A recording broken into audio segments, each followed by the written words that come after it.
Okay, there's some breaking news coming in as far as the Hyderabad University standoff is concerned. Updates on the Hyderabad student suicide. The general body meeting of the University Teachers Association has been called at 10:30 a.m. on campus. A large number of teachers want restoration of normalcy in classes to begin. The dissenting teachers feel this is being done at the behest of the Vice Chancellor.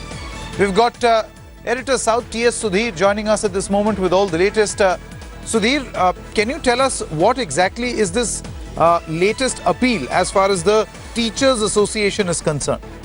Well, they are basically trying to also voice these concerns of the students because they feel that it's already the end of January. A lot of classes have been lost. The semester has already been cut short by 1 month, and they really do not want more classes to get lost. So the University Teachers Association is going to have a general body meeting at 10:30 this morning at the Hyderabad University campus, and by talking to a lot of teachers, one gets a feeling that they would want normalcy to be restored at least immediately after Republic Day, that's the 27th of January, and classes to be started, because many of the students, especially in the science stream, are extremely concerned that they are losing a lot of time in classes, in labs, because of this agitation, which they also feel is being hijacked by one particular organization, which is the Ambedkar Students Association, and they really do not want the entire university to get affected as a result of the agitation of one particular political organization on the campus.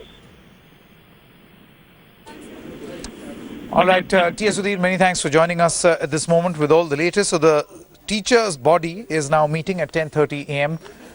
This particular impasse is far from over at this moment. Now, facing relentless nationwide protests, University of Hyderabad has buckled under immense pressure, revoking the suspension of Rohit Vemula's 4 friends.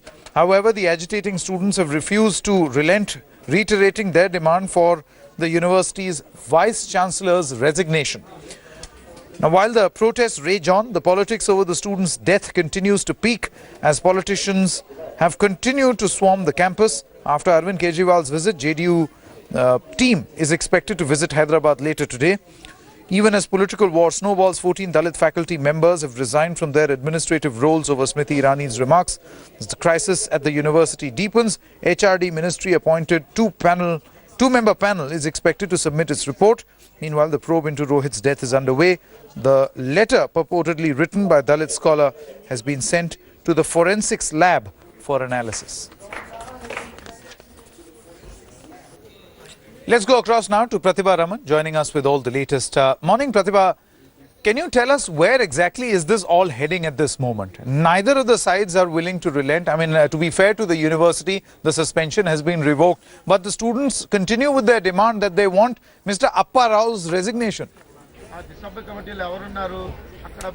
That's right. In fact, yesterday there has been several appeals that were issued to these students by the Vice Chancellor asking for some sort of a mediation process that could be on. But the representatives of the Vice Chancellor were really sent back. In fact, a lot of slogans that were raised against them. The main contention is that the Vice Chancellor here has been responsible for the death of Rohit Vemula. And their first demand, which you can see right behind me, is the fact that the culprits must be punished. And some of the main ones who have been named as the culprits are Bandaru Dattatreya, Appa Rao, Alok Pandey, Sushil Kumar, as well as Ramachandra Rao. In fact, what you see here are students, 7 of them, who have been sitting on a hunger strike. In fact, just a little while ago, there were doctors from the medical center here inside the campus who came to actually conduct a medical check on them. In fact, their health has been deteriorating because they've been on a hunger strike.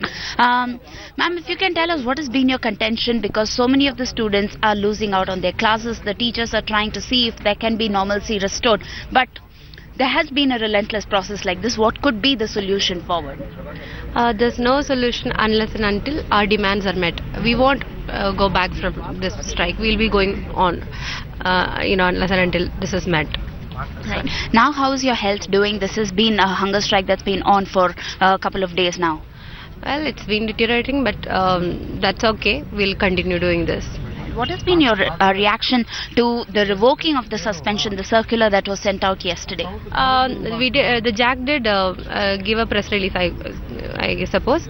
Okay, so what we are thinking is like VC did not come to campus for one thing, to give the circular for one thing. Okay, And, Pratibha. Even that revocable suspension, it's not even revocable suspension, it's more like conditionally it is withdrawn. The fact that the suspension has been terminated with three conditions, the fact that the cases that have been pending at the court plus the police investigation, subject to all of this, the students still feel that none of their demands have been met.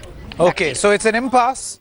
It still continues, but it'll be interesting to see whether there will be an intervention here as far as the central government is concerned, the HRD ministry, to end this as soon as possible. Because remember, what is suffering here is teaching, and that is what the teachers also now feel, that classes should resume. It should be business as usual in a university. The centre, because Prime Minister Narendra Modi could reshuffle his cabinet, we are told, if not by the end of this month, but certainly before the budget session. Sources telling India Today that Prime Minister Modi